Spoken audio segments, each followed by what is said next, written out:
தம்முடைய குமாரனும் நம்முடைய கர்த்தருமாயிருக்கிற இயேசு கிறிஸ்துவுடனே ஐக்கியமா இருப்பதற்கு உங்களை அழைத்த தேவன் எதுக்கு அழைச்சாராம்? எதுக்கு அழைச்சாராம்?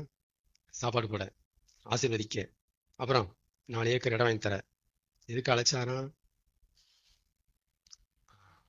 கிறிஸ்துவோட, அவருடைய குமாரனோட, கர்த்தராகிய இயேசு கிறிஸ்துவோட டைட் பாண்டிங்ல இருக்கணுமா? இது யாருடைய விருப்பம்? ஃபாதர் விருப்பம், பிதாவாகி இதனுடைய விருப்பம். இதுதான் அழைச்சாராம்.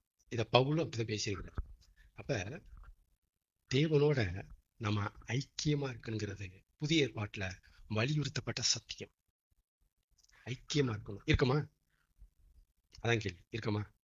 அப்ப தேவன் உங்களை அழைச்சது ஒண்ணு, நீங்க இருக்கிறது ஒண்ணு. விளங்குமா? உருப்படுமா? சரிதானா? இது முறைதானா?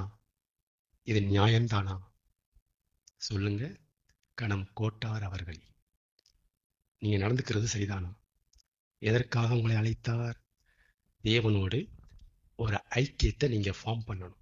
ஒரு ரிலேஷன்ஷிப்பை நீங்க ஃபார்ம் பண்ணணும். ஒரு உறவு முறையை நீங்க உருவாக்கணும். அதுக்குத்தான் மனுஷனா இருக்கிற உங்களை கடவுளா இருக்கிற அவரு வானார். ஆமேனா?